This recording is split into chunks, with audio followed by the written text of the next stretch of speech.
Good morning. Welcome to our Live Talk program. This is Lloyd Grubb here, your host on Revive Reform Radio, doing our Live Talk program covering current events on this year, Thursday morning. This morning here, we're looking at benefits of understanding oppressiveness of fallen nature. What's the benefit when you understand how human beings function under sin?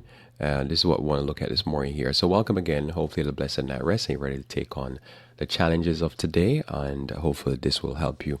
Let us pray. I thank you, O Father, again for your love towards us and for the blessings, dear Lord, of your constant guidance in our lives and your constant leading by your still waters through thy Holy Spirit, the Word, and those who teach the Word. May you bless us as we look at these things and as I share these things with all those listening, for Christ's sake. Amen. So I'm looking at this topic here, and this topic here I'm looking at is benefits of understanding oppressiveness of the fallen nature. So there's benefits as you look at the current events and you see human nature at display, either in its very open form, where it can be just literally physical violence like an assault, or whether in its more sneaky form, where a person tried to say have access and working for, say, a financial institution, have access to your bank and use some sly method to try to empty it out.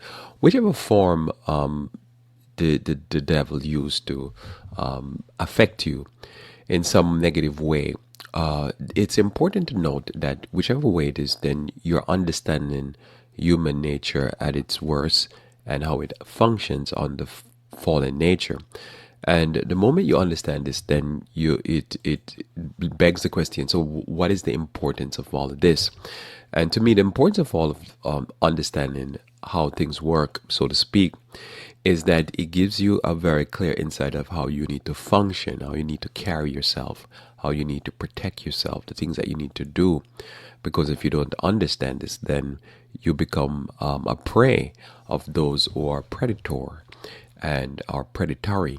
And you don't want to be a victim, or you want to try your best, because there's times in life that no matter what you do in life, you always have to deal with businesses and individuals who you have to interface with, and you have to trust them to a certain limit. But understanding this will help you avoid, understanding oppression and the oppressive nature will help you avoid much of the craziness that we would say life has to throw our way. And you want to be able to understand this, because without understanding this, then what end up happening is that you're too easily falling prey to the craziness of people. And so because of sin, and when somebody fall into sin, they become very oppressive in various different ways. So the teachings and insights that the Bible gives makes it that you are ahead of the game of life. You know the true conspiracy going on. So there's a lot of conspiracy theory, and some of them, we've covered on Thursday, and we talk about some of the issues that are going on. And when you are in the world and you're doing the things of the world, you tend to not understand what's going on, or you can't hardly decipher sometimes what's true from error, who is playing what. But the Bible gives you some baseline, foundational, absolute teachings to guide you along to say, make this choice and don't make that choice. I remember years back I was talking to somebody and I was explaining to them about the benefits of eating plant-based, something along this line. And they say, how are you 100% sure that that's the best diet? And basically up until that point, the person knew I was Christian, but I was newer to understanding like the health message from the Bible. And so I kind of gave him an answer, but I was kind of stumped, because I realized that a major reason why I come to certain conclusion, all the information about research I was giving the person was not the conclusive evidence. The conclusive evidence in my mind was Genesis chapter 1, verse 29. And so I was hard pressed, and I said, well, because I believe the Bible. And it didn't impress the person, because they don't believe, so it didn't carry the weight that it did for me, but for me, carried a massive weight. So after a while, I understand that the Bible gives you certain protections, and in those protections, you're ahead of the game. So a deeper thought here, which is not in my topic per se. The topic is the benefit. So the benefit is what the deeper thought. The deeper thought in my mind is that I realize that as you live as Christian and you avoid all of the pitfalls because you have a heads up. You have a heads up that most people or in this society, majority of society never will embrace. So you have a heads up as to, hey, this is happening, that's happening, this is how you navigate. And because of that, you tend to be only left to probably one major ravage, which is the ravage of persecution. So here in Matthew chapter 10, which is not my deeper thought, just deeper thought is that you avoid a lot of pitfalls. That's the benefits of understanding the oppressiveness of the fallen nature. You avoid all the pitfalls. So here Christ picks up the thought. It says, but he shall receive 100-fold. That's the person who willing to do all to follow Jesus. Now in this time, houses and brethren and sister and mother and children and lands with persecution, and in the world to come eternal life. So Christ here to me encapsulate this thought, right, in a powerful way. He say, in this life, you make a choice to follow Jesus. That's initially what's in front of you. You decide, I want to walk in the straight and narrow. I want to follow my Creator God. I want to follow His Son. And you make that choice, and as you make that choice, you start to have to make bigger choices. Your job, your spouse, your community, your society, a whole bunch of stuff that most people in Christianity never really make a choice over. They just decide to follow Jesus, and they never deny themselves and pick up the cross about anything. So if they have a cousin or so that always inveigle them into sin, they always pray to that cousin because they never made a choice that when they were accepting Christ, the cousin got to go. So Christ says simply, when you do this is what you do. That's the initial thinking. But by doing this, you're giving up things primarily that are bad for you. And how you give them up is you deny yourself, pick up your cross. When you do this, God says, I'm going to bless you, and you're going to receive 100-fold in this time, not in the time to come. In this time, houses, plural, brethren, plural, sisters, plural, mothers, children, lands, with persecutions, plural. So the pitfall, because when you're succeeding and you're not being beaten up by the things that the secular society is being beaten up, the one thing that will happen, people turn on you. They'll turn on you and they want to persecute you. So Christ threw that in there. And then the end, he says, an eternal life. So in the life to come, eternal life.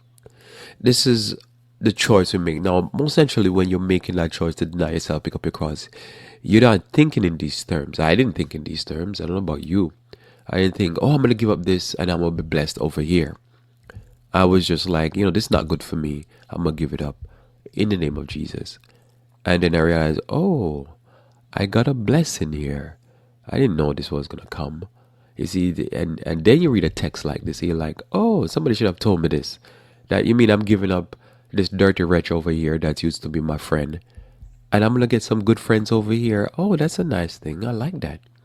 It's like a reward system, like I was talking about on Tuesday. God reward those who diligently seek Him. This here is the reward. You're giving up something that is bad. So you see a person not progressing in the Christian experience and they're not succeeding or being blessed in their life, and they can't understand why not being blessed, why so much curses. And the only curse that we really should be dealing with in a serious way, in any way, is the threat or the fear of persecution. Beyond that, we're supposed to be overcomers, overcoming to overcome. So when we win one victory, we're overcoming to win other victory. The Lord said, okay, if you win this one, then you're set up for the next victory. So we have that experience, while a person out there could go a whole year and they've never gained an experience. They never gain a victory. And after 10 years, that's 10 years of no victory. That's 10 years of you and I gaining 1, 2, 3 victories a year. After that 10 years, that 10 to 30 victories, we're growing in all matter, because we have a practical religion, unlike the general Christian church. We're not doctrinal Christians like what you would call the majority of Adventism. We are, we believe in a practical godliness. You live a certain way, you get certain blessing. And the reality and the truths that you uphold, they become self-evident. You don't have to, that's why I love this thing about you don't have to debate with people, because they have to have choices they have to make, and they have the consequence they have to face. You have choices that you're going to have to make, and you have blessings that you have to face or receive. So, but he said they receive 100-fold. And now in this time, houses, brethren, sisters, mothers, children, land. You lose all of that for the gospel's sake, because they want to hold on to sin and they want you to partake of the sin. They don't want you to live a different life, because that life becomes a rebuke, so they'll walk away from you. But he says with persecution, because they'll persecute you. They'll persecute you because they want to continue in their darkness and eternal life in the world to come. So there's a benefit. So when you study this, because oftentimes we could just cover the current events. And I cover the current events, and sometimes I think if a person listened to me, because I have to go into detail, oftentimes I run out of time, because some of these subject matters, there are a lot of information that they think is just me want to talk about the thing, but I don't just want to talk about the topic. I'm actually oftentimes not impressed by these topics. Why? Because if you're not living a certain lifestyle, the topic affects you in a sense that you're in the world, so it affects you generically. But it doesn't affect you because you're not going on a certain path, if you know what I'm saying. If you understand how human beings are, then a lot of the stuff that I talk about here, I'm trying to sidestep it.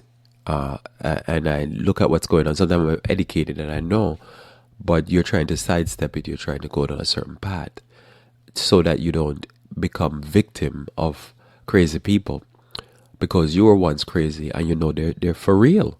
It's not fake. They're not faking their craziness. These are true crazy people. They're for real crazy. So we take them serious because we were once serious like them in our madness, and we know the madness is real. The devil is upon them for real. Now in 2 Peter chapter 1 verse 1, 2 and 3, 2 Peter chapter 1 verse 1, 2 and 3, grace and peace be multiplied unto you through the knowledge of God and of Jesus our Lord. So notice he says it's going to multiply. This is like 100-fold, like what Christ says. Grace and peace going to multiply upon you when you accept the practical teachings of the Bible. Grace and peace multiplies upon you every time you practically accept. I'm not talking about intellectual. We have a whole bunch of intellectual acceptors, the professors of the gospel. Like you could be a professor in business. You're in college and you teach business. You're a professor. Good for you. You're professing. But the person who actually does the business, that person is the practical business person. That person is going to acquire the money that it comes from to make what the professor or teaches. Nothing wrong with teaching. That's a money-making thing in itself. But I'm just saying. So we don't just profess. We just don't teach. We live by it. According to his divine power hath given unto us all things that pertain unto life and godliness through the knowledge of him that hath called us to glory and virtue. So God has given unto you and I all things. So whatever aspect of your life, in your business, in your health, in your mental status, in your mental state, in your social status, in your spiritual status, whatever status it is, God has given you all things pertain to life.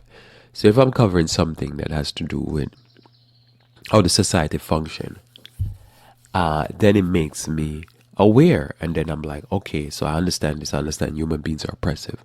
So I'm careful how I move, how I spend my money, where I spend my money, where I go, where I put my head to sleep, where I walk. Because I understand. It's so important for understanding. You just want to know what's going on so you can make the right move. Because notice here, God has given us all things. People are corrupt when it comes to finances, so you be careful. And you look at the material, so you want to know. That's all you want to know. What are they doing? What new scam these evildoers are out there doing? You want to know.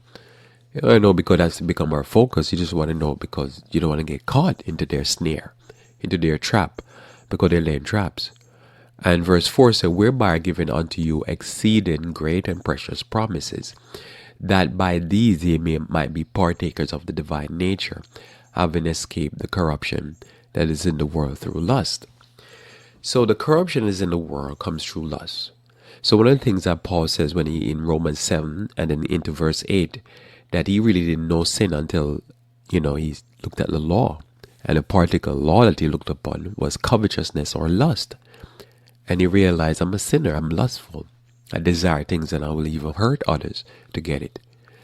And when you have accepted Christ and Christ deal with this lusting in your mind, then that's power. And that's power, and that now becomes one of the benefits of understanding oppressive nature, because people will oppress you so they can make more money off you, through you, so they can waste the money. This is why people do anything to get people on legal drugs or illegal drugs. So if I come to you and say, look, I'm working on, I'm developing, I'm trying to get better natural ways to deal with pain. You might say, hey, what's the big deal about that? There's so many painkillers. Listen to me, I'm trying to tell you what I'm doing. It's for a reason. Because they understand, as Revelation chapter 18 says, that the rich men of the earth were the merchants, and by their pharmakia, they deceive the world and control the world. You don't want to get caught up into that stuff. You don't want to be starting down the opiate rat hole. It will destroy you. So you find natural means because you understand, they want to make you lusting after the drugs. And if you're lusting after the drugs, any drug, I don't matter what the drug is, even as simple as aspirin, then when you start lusting after it, and I'm not saying that per se is one of the real bad ones, although it will kill you long term and damage your liver. But I'm just saying, and I think your stomach also. But I'm just saying, you have to control that, because if you don't, then you become controlled and you become the basically receptacle, the piñata for somebody to suck money out of.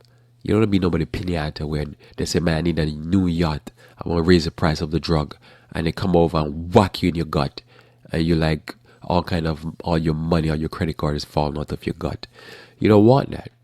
You want to not be in part of that. So when you look, you could take me the top 10 article about some type of nefarious business coming out of some pharmaceutical company or some bank or some business.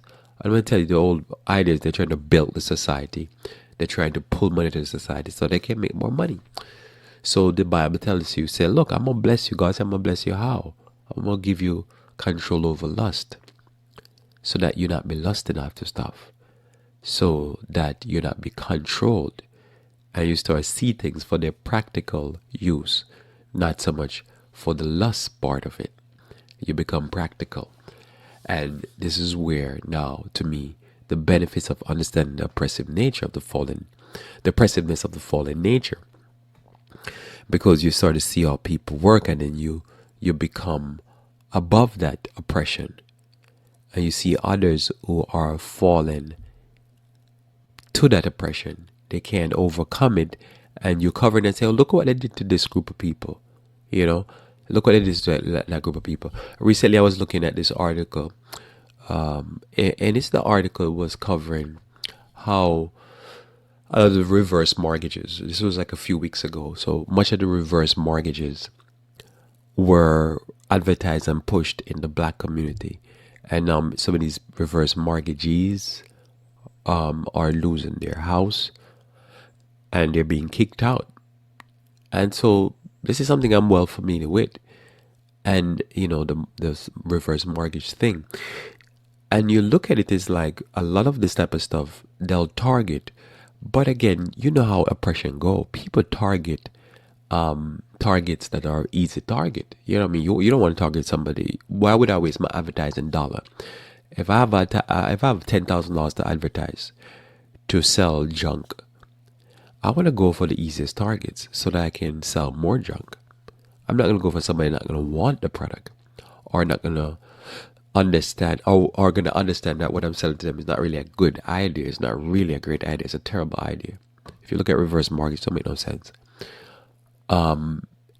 So you don't want to go down that rat hole.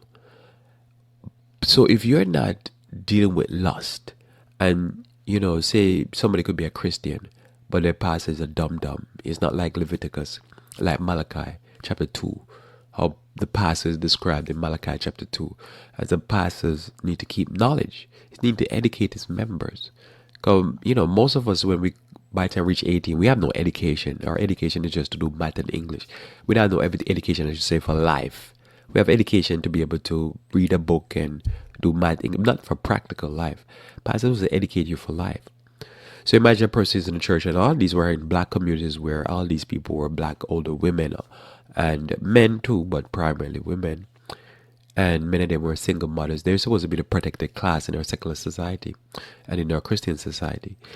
And they were taken advantage of. So you see that, you say, well, what's going on here? Yeah, and then you pull back and say, well, really, what happened? That's just how society works. And you could do it and say, well, they're targeting these poor black folks, but people gonna target poor anything. That's just how human beings work. And so you understand it by the sort of Bible. So we study this because it's easier to, like I say, it's easier for me to study what's going on in those community because they're bigger target. It's just like if I want to understand how the appetite and the attraction for satisfaction works, I read more articles on just drugs, because drugs it shows it's so clean, because it's so powerful. People will hide behind. For food, you can see it, but it's sometimes not as clear, because people will say, well, the reason why I'm so overweight is because I have a thyroid problem. A lot of people say that. Or they say, I eat very small portions. And that could be the case. They could have something wrong with their flora, but they can hide it. But with drugs, you see the devastation real fast. Person could turn to poverty real quick. So that's the corruption in the world. And when you understand it, when people selling stuff that are junk, they normally sell it by lust. And when you study these things, you're more studying these things to understand how the human nature who is lusting will trap another person and make that person pay for their lifestyle. True lust, by telling the person, yeah, you're going to get this thing, and you're going to get this benefit, and I'll catch you. And they destroy the person. So when we learn this and we receive this, we're learning and getting the benefits of understanding these things. Because you have to understand what's happening and how it works, because you have to understand and deceive. Because you ever dealt with somebody they're in the church and grew up in the church, but they're very naive. And if I'm talking about this, they say, oh no, brother, we just need to talk about the love of Jesus. And you see them next year and they're like, man, you look beaten up. And I'm like, yeah, I got myself into this problem. And I'm like, but I thought you told me you only want to learn about the love of Jesus. You're silly. You got to know about what's going on around you. Now in Proverbs chapter 29 verse 18. Proverbs chapter 29 verse 18 says, where there is no vision, the people perish. But he that keepeth the law, happy is he. As a matter of fact, I paused there on that old thought, the previous thought, where I say, because some people, they'll read like the Bible and oh, we just need the love of Jesus, and they become so silly. And I really believe why they're silly is because if you look at so much of the New Testament is not about the love of Jesus. And I want to pause and make you even think about that. It's not about the love of Jesus. It's about corruption. And how Paul had to deal with persecution, how Paul had to deal with evil brethren, and how Paul had to deal with corruption in the church. Most of what you're reading is not about, the love. It's the encouragement that we should love. Somebody said, what are you talking about? 1st and 2nd Corinthians, in 1 Corinthians 13, it's the love chapter. Really? Yeah, no love chapter. It's a chapter dealing with the result of these false brethren in the church. If you read 1 Corinthians chapter 12, 13, 14, you realize there were problems in the church. And he was saying, if you love, you're not going to be all irate and crazy. That's why it says love is not, boastful and noisy and want to be seen. And most people don't get that. So they think, it's all about love. No, it's about dealing with troubles. Troubles is always here. So I'll go back to my thought now. So in Proverbs 29 verse 18, where there is no vision, the people perish, but he that keepeth the law, happy is he. There's a saying that goes that if you're forewarned, you're forearmed. So what the Bible does, it tells you about human nature. It tells you about the mess of sin. And if you look at the whole Bible, whether you be in the Old Testament, New Testament, it's just one big old mess after mess being covered. And in between that, you get the truth interspersed, so you get stories of people overcoming. You and I, we're called overcomers. Then we need to overcome. And part of overcoming is to have a vision. Part of the vision we have is a vision for the future. Laid out by God is a vision for what's coming. Some of the tricks that the devil will be pulling. Some of the pitfalls of the human nature for our current time. And you study that so you can gain an understanding. And when you read the news become similar to the Bible. It just read the same way. And often you read a text and the text intimates something. And you say, I think that's what it's saying. And then a year later, something happens, you're like, wow, that's what the Bible is saying for true. It is I remember somebody who was they studied prophecy, but they studied a weird prophecy. Prophecy that means nothing. It's just symbol equals symbol. Symbol equals symbol prophecy. Most prophetic teachers, that's how they teach Revelation and Daniel. So I teach that practical. I teach you that prophecy, the symbolic prophecy in Daniel and Revelation equal real life. So I was explaining something to the person said, you teach the Bible as if you're talking about the news. And I'm like, yeah, that's actually the Bible. The Bible's tell you beforehand what's going to happen. So when it does happen, you're not like shocked. You're forewarned. And so what is this that's going in the news? You see people are in lust, and you see this new story about this guy called Epstein, who is a billionaire investor that has been basically through his money and through connection with a lot of people, he's basically lived the lifestyle and help other people live the lifestyle. The people that were around him were into the lifestyle. And so the question was Bill Clinton and Donald Trump around him, were they into his lifestyle? And the answer is, well, they were into the lifestyle. That was obvious. Both of them were into that lifestyle. And so this person just had a lot of people around him that was into that lifestyle. But what is that lifestyle? It's lust. And if I know, if I'm living a certain lifestyle, I know you're being messed up by that lust. So you're easily to be pulled in, no matter how much money and how high stake your clean image might be. But I know that you're lusting. You're lusting after the Victoria's Secret model type. And so if you're lusting after those girls already look like they're 18. So if I have a 14-year-old or a 16-year-old, you're not too far off. You're lusting after that, so I can corral you, trap you, inveigle you, encourage you, open up the possibility for you to get the opportunity you always dreamed of. You because you probably want to recapture your teenage years or your early 20 years. So I'm like, come on over here. So this is how, notice the corruption that is in the world through lust. But when you have a vision and you have the Bible, you start to understand how stuff works. So when you see it, it doesn't sound like a conspiracy theory. You just read like how the Bible reads. It's like you're reading the story of Samson. You say, how can these great men with so much financial strength and power would live that type of lifestyle? Somebody's like, no, that is that really how these guys live? And people sometimes can't believe people live like that. But when you read the Bible outline in very clear details, which is one of the reasons why people sometimes find the Bible odd. Because this is supposed to be the good book. Why there's so much stories of people like Samson? Because the Bible is just telling you this is the reality. Samson like hoes. He like whores. For obvious reasons. And so this is the lifestyle. So you observe a person who have it all to lose because they have so much money and power. But this is the lifestyle they're living. They want to be with porn stars and with hookers and stuff like that. And somebody said that make no sense. But it makes sense if you understand lust and you understand that's the power that corrupts the world, but that's the power in the world. Sin causes us under the fallen nature to live a certain way. So when you understand it, you're benefited because you understand how people trap other people. Because you might say, what do you mean trap? I'm talking about if I have dirt on you, I can control you by a string. You're my puppet because I have dirt on you. This is how this world works. But I'm using lust to trap you. But I'm trapped myself because I'm a mess myself. And so mess hanging with mess. What do you expect? There's always these stories. I remember recently there was one about Nexium, which is a group that they said became a sex cult.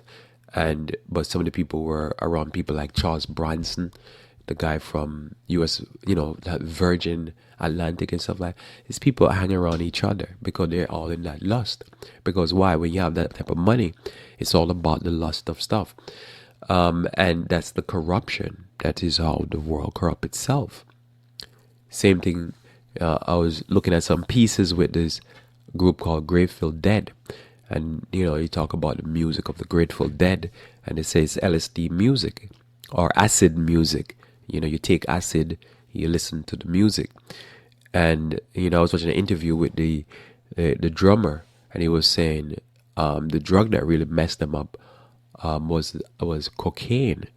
The cocaine basically just was the worst, one of the worst things that happened to him. The second worst thing he said is money. He said it was the cocaine and the money. They became addicted to the money. And for practical reasons, and foremost, naturally, what money brings. So you look at that, you're thinking, oh no, we're about peace and money and cocaine. Forget about the peace and love. We started out with peace and love, but the corruption. And so when I'm looking at this, because I'm seeing it from the lens of how that lust is powerful, and it is like a golden vein. I don't know if it's gold or it's probably tar, coal tar vein, a dark vein that runs through life, and you see how it controls. So you're reading the news, and you read the news, and you say, oh yeah, I'm reading this news, so I'm covering something about the immigration problem going on in the south of the border, and all the illegal immigrants, they're coming over, trying to get into America, and blah, blah. You read about them coming over. Why are they coming over? Corruption in the world through lust. They lust after what is here. Not necessarily that they're starving. I don't know. There's a piece I need to watch. They're talking about the land and what's going on over there. So I want to watch that. So don't hold me to this. I'm not sure 100% if they're starving or not. I'm not saying they are. But this thing I saw, and I said, okay, I'm going to have to watch that to see what's going on there. But you look at it and they're lusting after life that they see, because all the time you're outside of America, you see this over-the-top lifestyle, and you think, it's the land flowing with milk and honey, which to a certain degree it is. So there's a lust there. But then there's people here who are doing either well for themselves or they're not. And they'll be like, oh, these aliens, they're coming to take what I have. And there's that lust there. It's like, I got to stop them. When you read the news, you see about redlining and oppression goes on. You understand it is that oppressive nature that is caused by the fallen nature. When man fell into sin and men became selfish. And so you read those things, and I read them and I cover them, but it's more for that reason, because I want to understand, because I need to know how to move, because I need to know how the people are thinking, and I need to trace what's going on, because a lot of what we even talk about prophecy is the outworking of the sickness in our minds, where we become selfish. It's all about me. Either way, And so I often talk about how the rich lust after the rich want to oppress the poor, and the poor lust after what the rich have. So both don't necessarily like each other, because one will do harm to the other one to get rich, and the other one will do harm to have what the rich have. And it's a constant tug of war. There's constant internal struggle. And as it's going on, you got to know what's happening, understand it, because you have to understand the rich person want to get you into a trap, and the poor person will rob you. So you carry yourself a certain way. You be careful, because that's how human beings are on both sides. Now in Matthew 24 verse 45. So where there's no vision, the people perish, but he that keepeth the law, happy is he. So you get that 100-fold. But when the people have no vision, when they don't understand, when they can't see, where is a vision I'm giving you. Somebody said, no, I don't understand what you're saying. Well, keep listening. But if you understand inside, you know how people are. You know, they always say if you work, you go move into a neighborhood, don't have the biggest house in the neighborhood. You might become susceptible. You know, somebody said, but I can afford it. I'm a free person to do what I want to do. Sure, you're a free person, but you have to be sensible. See, that's why a person could be very intelligent at chemistry, but they're dumb as a nut when it comes on to living. Because they don't understand how to move. They don't understand socially how to behave. You could have the second or the third largest house. And that's it. Sometimes you have to just know where you're at and know how to move. You know, don't go into the ghetto and wear shiny objects. You might get shot or robbed at gunpoint. That's just logical. Logics, you know, it's just life. You know, just don't. People lusting. Don't be tempting people who are lusting. You know, but if you go into a neighborhood and everybody's wearing shiny objects, it doesn't. You don't stand out. So it don't matter. And if you go to an event and everybody's wearing shiny objects, it doesn't matter. But when you understand lust, you understand that you can have nice things, but sometimes you have to be careful. Notice now in Matthew 24, verse 45. It says, who then is a faithful and wise servant, whom he had made ruler over his house, to give them meat in due season? Blessed is that servant, whom his Lord, when he cometh, shall find so doing. Verily I say unto you, he shall make him ruler over all his goods. So Christ is saying that's what we're supposed to do. That's at least what I'm trying to do here. Because I'm trying to, as they say, read the tea leaves. I don't do that, but I'm just saying, the proverb is saying, you're trying to read the newspaper, you're trying to observe human behavior, and you understand. But what the Bible does, as I say, give you insight, because it tells you, hey, part of the fallen nature is people are selfish and they're lustful, and so you be careful. You know what I'm saying? You're like, yeah, I better be careful how I carry myself. Because people want what you have. Be careful what you say, you know? Because if you say certain things, you might end up affecting people and their lust. So sometimes you have to keep certain things quiet to yourself. Don't tell nobody. You're doing that to protect them from themselves. You're not doing that sometimes just to protect you, but you do that to protect them from themselves, because you might say to somebody and they lose it.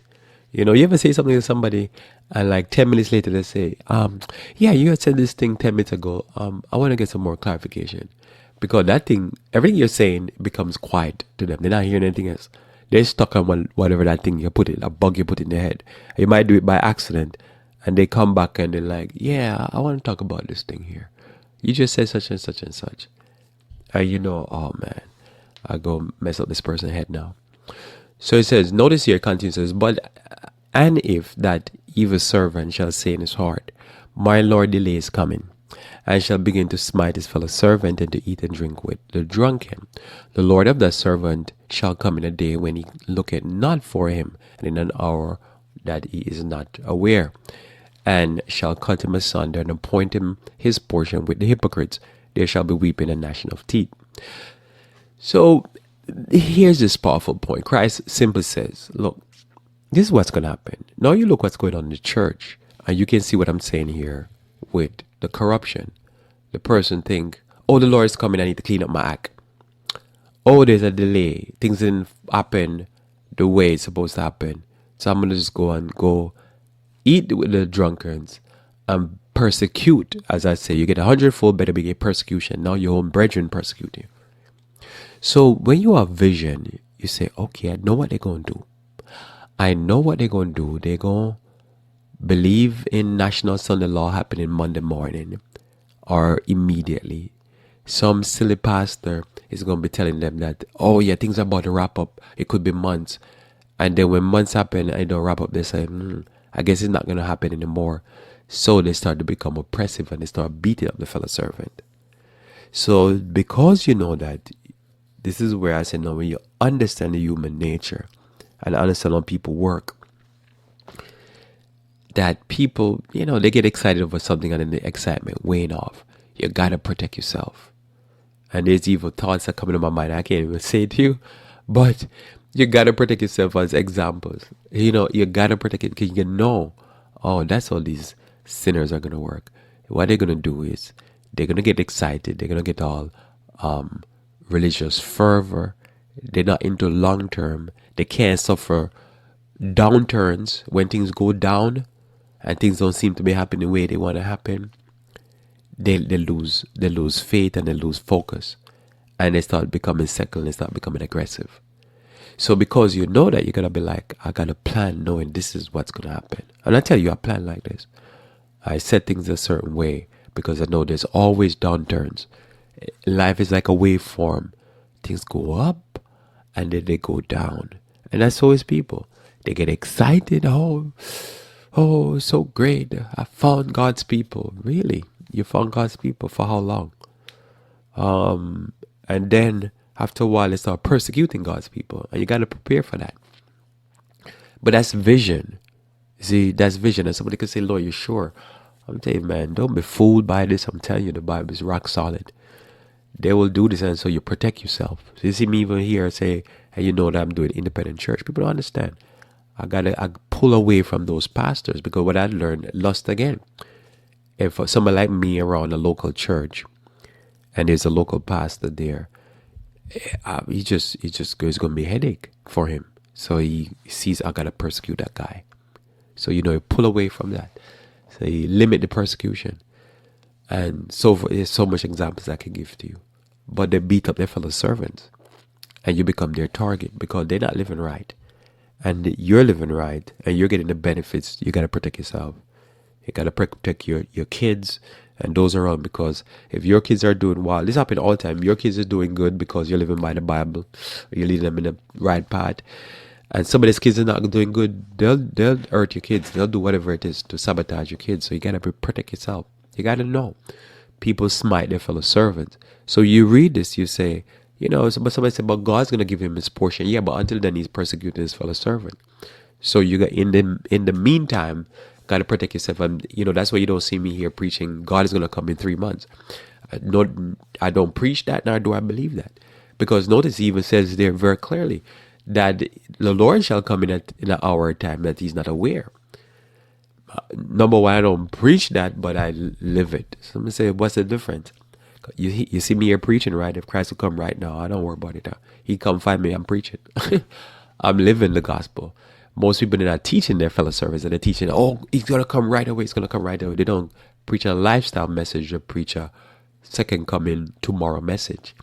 So when Christ don't come tomorrow, they have nothing to hold them over. This is why later on in Matthew chapter 25, Christ talk about the foolish virgin and the wise virgin. Both profess to be virgins, to have a pure religion, but one had oil, they prepared for the delay because they understand this is how these things go, and the other one has no oil.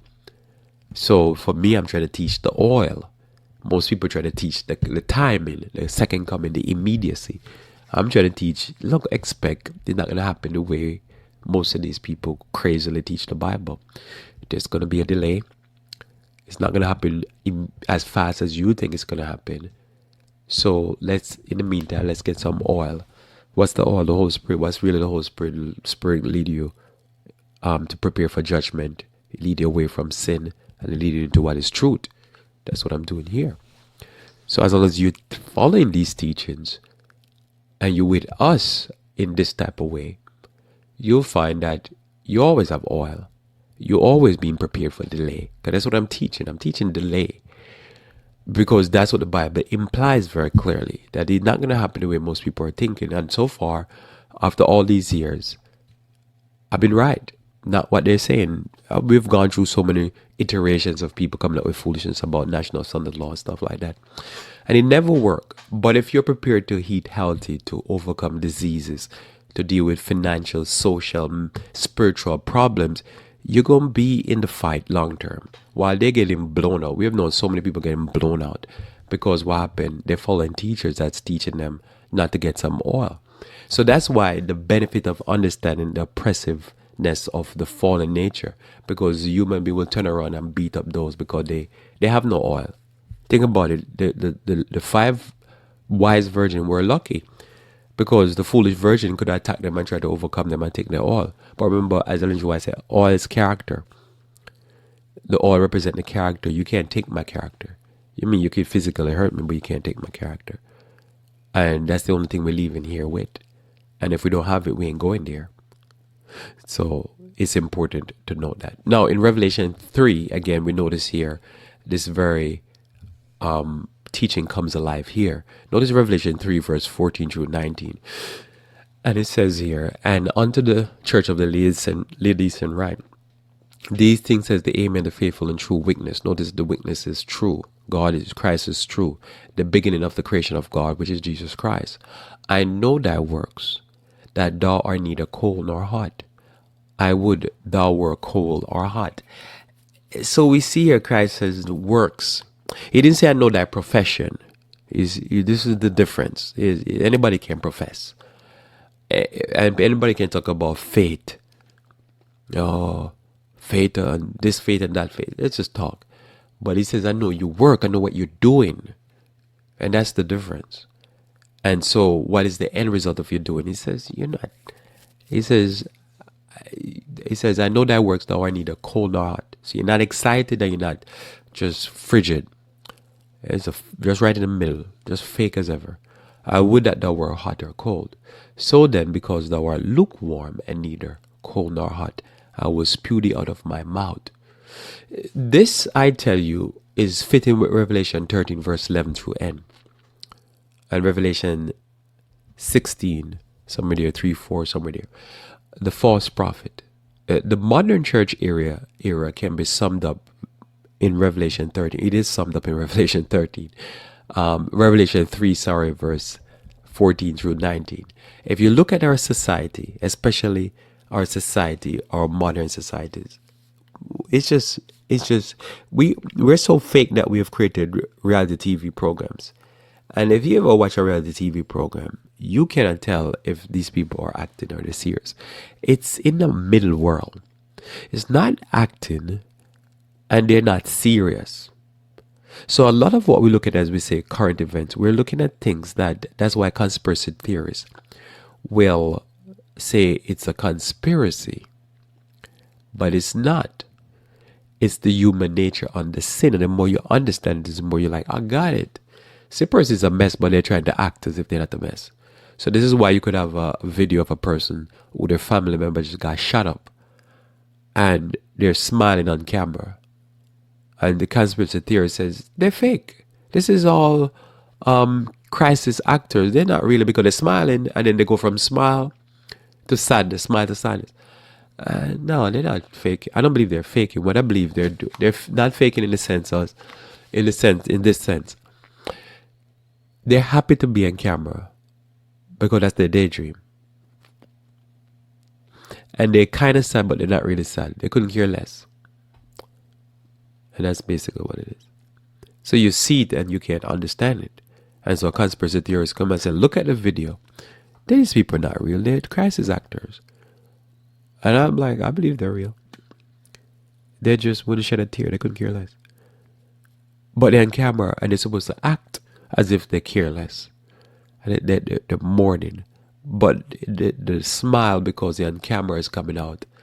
And then the fake as if they feel bad is coming. All of that is coming out. So it's just one big mess. And that's why I think reality TV programs are hard to tell.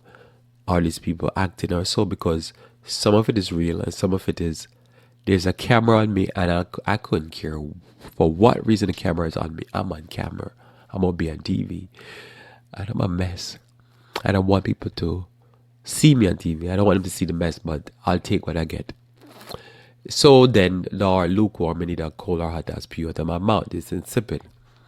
Because so you notice here, that's how society works. So notice now how society works. Now here's a text for it, because somebody could say, what are you talking about? What are you on to? I'm just telling you and so you say, why am I covering this? Because I want to tell you, and I'm going to be telling you a lot in the future. When I cover current events, I'm not as invested in the stories. I'm more looking at it from a point of view of just a Bible student all the times. And you might not hear that. So sometimes I have to clarify that. So you could give me any topic and I'm invested in it from a moral point of view, but I'm fascinated also. It's just I'm talking without sometimes the emotional inflection in my voice. So I'm just giving you the information, so you can't tell. But in my casual, I study people and society. I find there's an interest from being young. So anyhow, because thou says I'm rich, right? And increase with goods and have need of nothing. That's our secular society and our Christian society. You go to anybody Christian, you can't teach them nothing because they're good. And they're 2 days away from shooting themselves in the head, but they're good.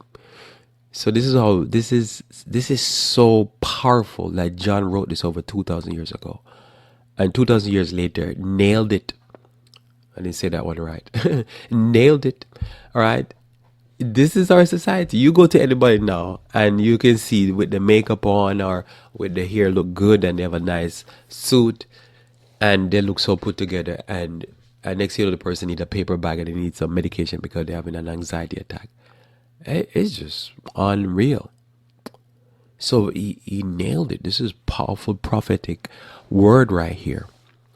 He says, I have need of nothing. Person, I don't need nothing. I'm good, man. I'd be like, well, you can't even help people for simple things. They'll be like, no, I'm good. And next thing you know, they fall down the stairs. You'll be like, what a joke. It's like, so it's interesting. So for me, just so you understand now, because of that type of insight, when I look at the news and stuff like that, I read the news, but I'm always fascinated, like thinking about like this text, because I'm like, yeah, man, that's like revelation. What a mess. But yet you can go to these people and say, hey, look, you need help? No, I'm good, man. Like, oh, really? Notice that thou art wretched. So this is part of a society. Think about it. What is the biggest epidemic we're facing now? It's an opiate epidemic. But think about all the epidemics we're facing, whether it be AIDS, whether it be people suicide, whether it be all this, everybody want marijuana. They want other people not marijuana because they just want recreational use. Well, marijuana, their brain ain't working. They're a mess. But all these things and more just point to find that notice that they're wretched. Personally, like a miserable wretch. And most of you deal they're miserable. Notice here, I'm miserable. Like, come on now. This is not symbolic language. I'll tell you what makes it very clear. If a symbol is implied, then a symbolic language, then you have to try to interpret the symbol. There's no symbol here. This is a straight talk. Wretched, miserable. Most people, it's like, I've been in a situation where you have a fly around your head. Oh man, the flies make you wretched. You're like, oh man. And my worst experience is when I'm trying to do, say, something outside, and my hands are dirty, and there's a fly trying to get in the back of my head, especially when these horse flies. They're horrible. And you're trying to find a way to fly, get done your stuff, you're sweating, your hands are dirty, so I feel like I can't touch my head, especially if I have grease on it or something. And that's miserable. But that's because of circumstance. So misery, I understand what misery is. As I said, misery love company. In that situation, I want nobody to be my company. I want nobody to experience. That's a terrible experience. And yet people that's just them. And you said to them, how are you doing, man? Oh, I'm good. I ain't need nothing. I'm fine. You'd be like, this miserable wretch is fine. How is that possible? Notice here, poor. And you deal with that, poor. And not poor in spirit because of choice. This is poor. People say they're empty because they live empty lives. They're blind and naked, have no character. Remember, the robe of Christ references our character. One thing you can say, because at first I used to think this was just a church. I realized, no, it's just the era we're living in. You go to the secular person, they're in the same rut. You go to the Christian, they're in the same rut. One thing is missing. You could go to a person. I've been fascinated that I've dealt with people, especially because of the type of church we do and stuff like that. I will deal with people often who are, they doctrinally solid. They know the doctrines. They're into health. They're oftentimes vegan. So they're like really out there. Most people, they're so believe that you're so extreme if you eat without eating animal products, or people simple. And then they will dress a certain way, modestly, a certain. So you're thinking, man, this person is a reformer. person have no, they're naked. They have no character. Are you thinking this is amazing? These people study the Bible, go to church, yada yada yada, blah blah blah, and they're naked. No Christian character, no character of the Christ righteousness. And if you go to them and say, I'm good, what are you talking about? I don't eat meat. I exercise. I study my Bible. I know the doctrines. I'm a true virgin. And I'm like, you're virgin, all right. You're naive.